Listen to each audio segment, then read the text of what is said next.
Hello everyone, thank you for joining in for another tutorial with me. Today we will be learning how to configure zones on your Fortigate appliance or virtual machine. So if you don't know already, zones are a group of one or more physical or virtual Fortigate interfaces. So as you can see here, I have, this is actually a Fortigate 30E appliance. It has 5 interfaces. So one of those interface is the WAN, which is the external interface, and we have 4 LAN interfaces. So with zones, you can basically simplify your rules in a way that instead of creating different rules for every single interface, you can put certain interfaces in zones, or you can call them groups, but in this case we'll refer to them as zones. So you can put these interfaces in different zones and group them together in a way that it is easier for you to create rules. So for this example, we will be talking about internal and external zones. As you can see here, I already have 2 zones created. I have an internal zone, which includes everything in my internal network, and then I have an external zone, which includes my WAN.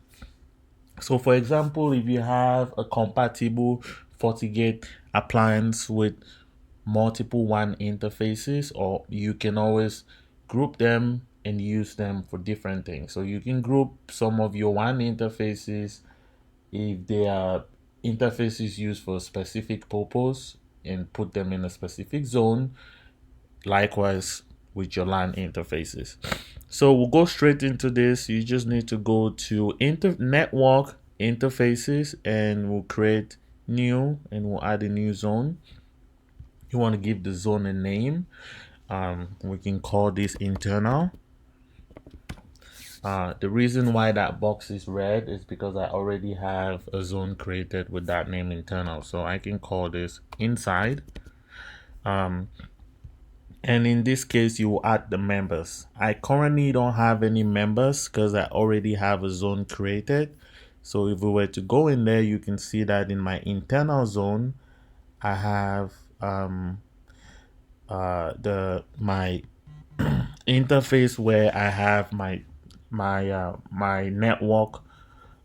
network servers in it, and I have my DMZ interface in that zone as well. I have my streaming subnet in that zone. I have my IoT VLAN in that zone.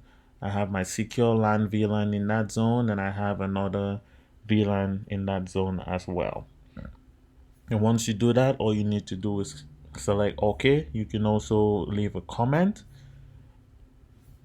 and you can do the same with your external zone. As you can see here, I have just one interface, so I just have the one in the zone called external.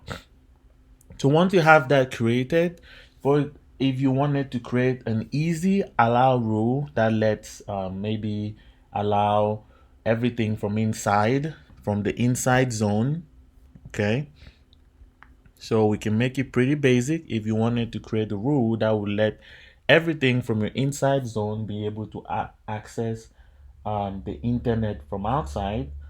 If you just want to give them the basic internet access, that's with port 80 web access, for example. So you need port 80, port 443, and DNS outbound.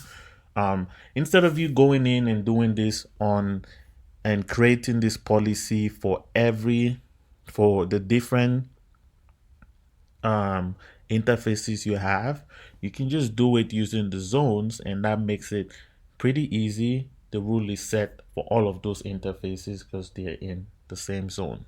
So how you do that after you create your zone, you need just to go to IPv4 policy and you create a new rule. and we'll say allow web access, for example. I have another video where I kind of explain about creating policies in detail. But since we're here talking about zones, I'll show you how to create a test policy with your zone, how it makes it pretty easy. So allow web access outbound, that's my rule name. This point, we just need to select the internal interface or the zone going external, which means everything coming from my internal network going to the external one. So in this, you can do all for the source. So source, you want everything coming from inside or internally to be able to go anywhere outside. Of course, if you were specifying this, if you wanted it to be able to ask to go outbound to a specific IP address or IP address range, you will add that on there instead of the all as well. Like I said, I have subsequent videos will talk about creating these policies or rules in detail. But this is just a basic outbound allow web access rule for my internal interfaces to be able to reach the internet.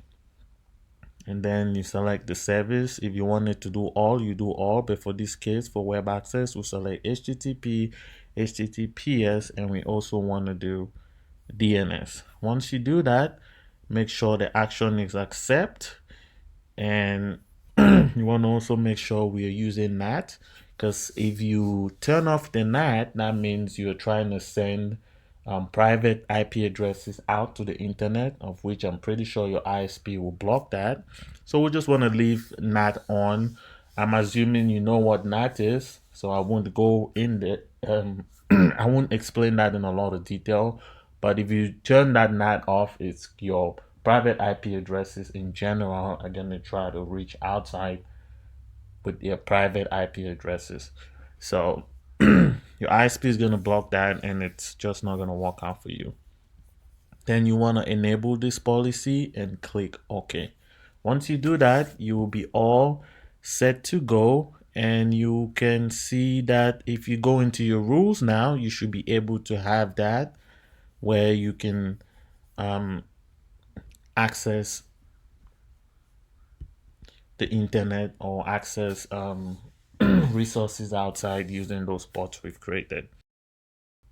If you don't have access to the user interface or the web access portal like we do right now, you can also do the configuration of zones by using the command line interface or CLI. You want to just go and click on here, or if you completely don't have access to the UI, you're going to SSH into that device. And once you do that, you're going to have to follow these commands to be able to configure zones. So you're going to want to use the config system zone command. You edit and give the zone a name. In this case, it is zone 1. You set the interface. So you give it a name. So you want to make sure the interface name you're setting is actually an interface that you have available. So before you do this, I advise you actually go in and check the interface and make sure you have the name correct, because if it's not correct, it's going to give you an error.